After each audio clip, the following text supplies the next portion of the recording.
Stress and burnout among CEOs are prevalent issues that can have significant implications for both the individual executive themselves and the organization.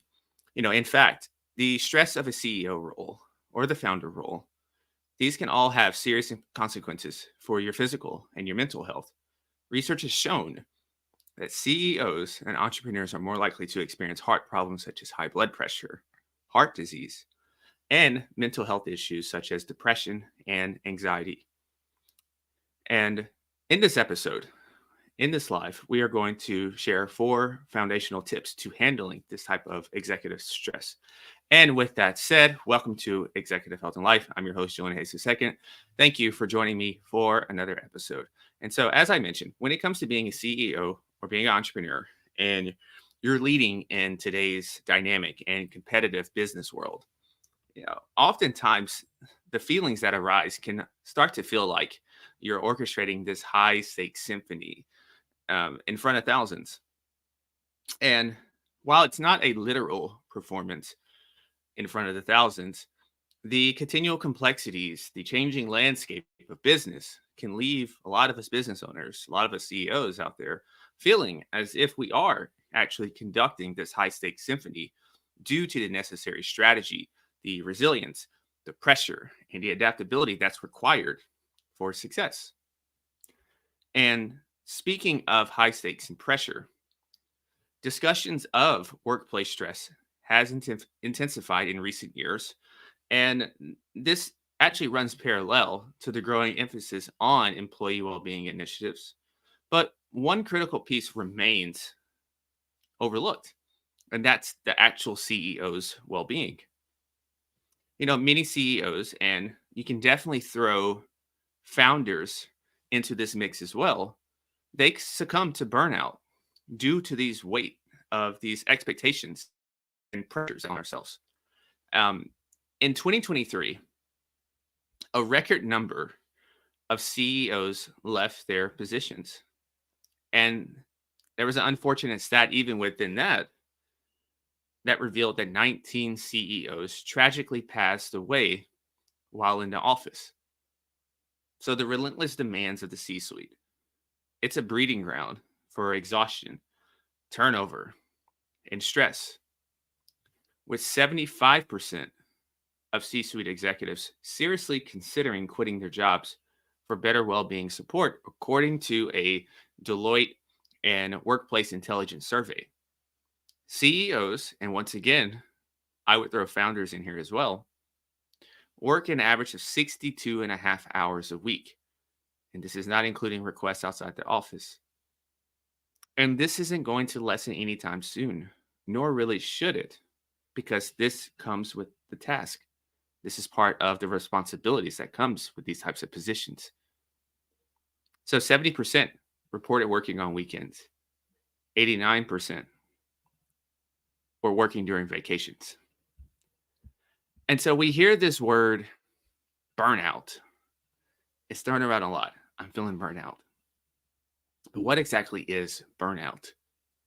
Well, if you define it by the World Psychiatry Journal, which I found this definition in, burnout is a prolonged response that's characterized by chronic workplace stressors, such as overwhelming exhaustion, cynicism, detachment from the job, a diminished sense of ability and accomplishment. CEO burnout affects not only the individual well-being, but also their teams and organizations. Now, when you're in this state, the CEO, the founder themselves, they become the actual bottleneck of the company. And when you think about burnout, some of the signs that you can look for is a lack of creativity and innovation, or you can say a diminished sense of those things.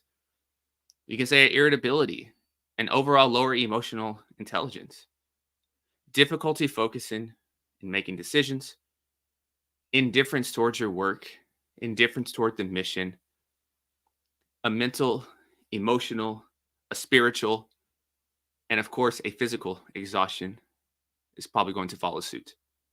Strained interpersonal relationships, becoming increasingly isolated and detached from colleagues. Those are just a few signs of burnout. So, with that said, though, there's a plethora of things that you could do when it comes to burnout.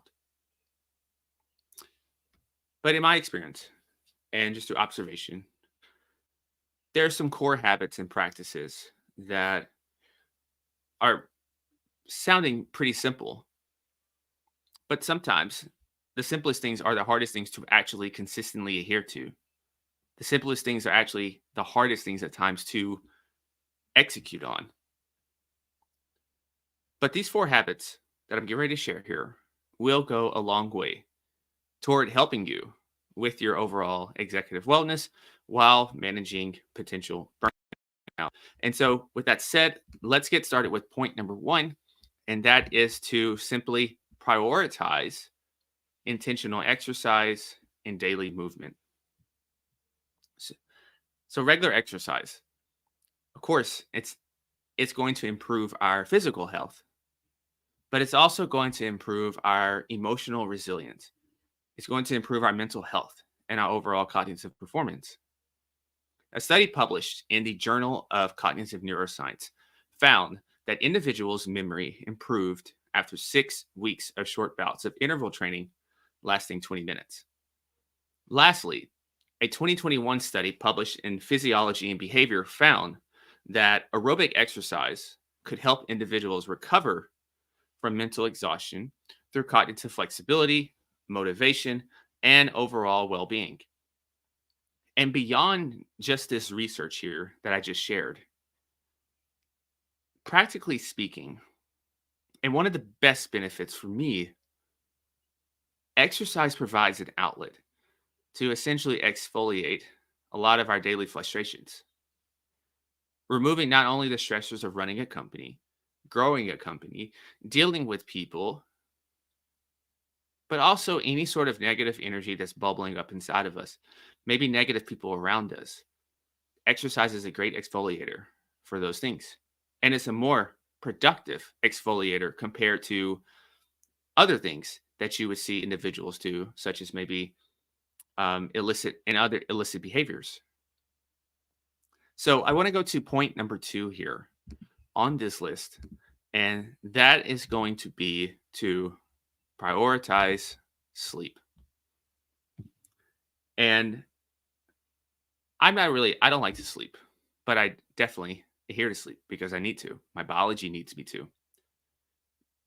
But many founders, many CEOs, they struggle with sleep deprivation due to the demands of their role, probably due to the stressors of their role.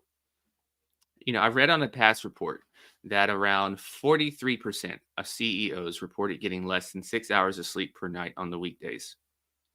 And here's the thing about sleep in business: leadership requires peak cognitive functioning.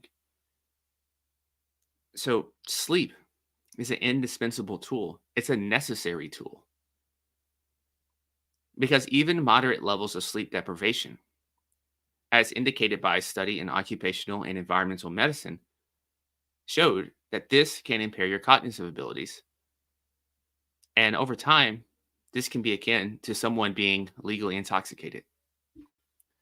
And also, research published in the journal Sleep, someone who sleeps 6 hours each night for nearly 2 consecutive weeks had the same mental faculties the next day as someone who pulls an all nighter. Lastly, a study published in the Academy of Management Journal found that sleep deprived leaders displayed less emotional self control toward their coworkers. So, the importance of sleep here, it's magnified tenfold, maybe 20-fold when you're a CEO, when you're a founder, when you're a decision maker and leader, and there's people that are depending on you and that you are expected to guide. So, to improve your sleep, there's a lot of things here that you can do. There's a lot of biohacks that you can do when it comes to improving sleep. However, let's start with the fundamentals. Number one, get in sync with your regular sleep wake cycle by setting a regular bedtime and a regular wake time at the same time each time. See, we hear of jet lag, but a lot of us are experiencing social jet lag. We have a cycle Monday through Friday that we go to sleep on. And then the weekend comes and that whole cycle is thrown off. And then now we're playing catch up throughout the week, trying to get back on that typical Monday through Friday schedule. That is a form of social jet lag. So the second point here is to increase your light exposure during the day and decrease your exposure to blue light at night. Now, it's unrealistic to say that don't use your computer, don't watch TV, don't do none of these activities. We are, after all, humans. But what can you do? There's a free software called Flux that you can put on your computer. You can invest in different types of blue blocking glasses. The glasses that you see me wearing right now are blue blocking glasses. They are not blocking out all sorts. They're not blocking all the light out right now, but they're blocking a small percentage out. And then at nighttime, I have a darker pair that is red that fully blocks the light. So these are also a great tool to reduce eye strain. And this is why I started wearing them, just because I'm always on a computer. And so the third point here is to incorporate some type of relaxation method to unwind from the day. I prefer meditation, visualization. I prefer those two things, and that's what I do throughout the day. And the reason why that I put this on here is because if you're anything like me, there's always things on your mind. You're always thinking about ideas. If you run a business or you're in charge inside of an organization, that stuff is always going to be on your mind. And so simply finding a way to unwind, to clear things out of your head, will go a long way in helping you to improve your sleep quality. And the fourth one here is to create a night routine, 90 minutes before your estimated time of sleeping, so that you can, once again, map out tomorrow's day while unwinding from the current day. So number 3 and 4 go together. And you can actually put number 2 together. So you start to decrease your exposure to blue light at night by maybe putting it on a pair of glasses. You're also unwinding. So you're maybe meditating, visualizing, journaling. And then the last part, you set aside the last 90 minutes of the day to map out tomorrow and unwind from today. And if you're in a relationship or you live with someone, to nurture that relationship as well. Now, I mentioned creating a night routine, but this is a valuable principle that you can do when you wake up in the morning, is to map out the first 90 minutes as well. So let's go to point number 3 here, and that is to simply avoid the superhero syndrome. Now, many things are going to keep a CEO up at night. You have revenue growth, you have people, you have your competitors, but at the very top of the list is a fear of failure. CEOs, founders, we're under constant pressure to succeed. We're under constant pressure to appear invincible, to appear as if we are superheroes. And unfortunately, more often than not, with this additional weight, with this additional stress, these additional expectations, many executives will turn to various addictions and substance abuse as a way of coping. Now, with all that said right there, you can start avoiding this superhero syndrome by delegating, learning to say no more frequently, trusting your team more, finding support through family, peer groups, or therapy. Avoid isolation and suffering in silence. Isolation isn't a solution, especially when you are emotionally compromised. Instead, you're likely to compound that frustration because you are unable to see the big picture. Success in life, health, and business all requires a village. So the number 4 point here, the last one here, is to simply stay connected to purpose. There's relentless demands, various internal, external pressures for us founders, business owners, CEOs. But one thing we must do to remind ourselves of why would we even take on something like this in the first place is to remain anchored to the vision, remain anchored to the purpose. And according to the Journal of Clinical Psychology, staying connected and reminding yourself of your purpose in life was significantly associated with lower levels of depression and anxiety. Also, staying connected to your purpose has been consistently cited as an indicator of healthy aging, better resiliency, and emotional recovery from adverse events. And when you think of adverse events, I would also throw in there various things in business that you are going to have to deal with on a daily basis.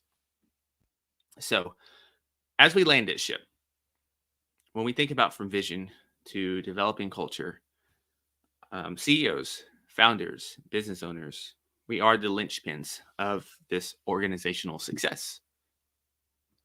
But as you are navigating this fine tightrope of modern business and life in general, actually, prioritizing your self care, your personal well being, it's not just a necessity, but it's a strategic imperative for organizational success. And so, as always, reach out to me at Julian at executivehealth.io for any questions. And until next time, stay awesome, be limitless, and as always, go be the CEO of your health in your life. Peace.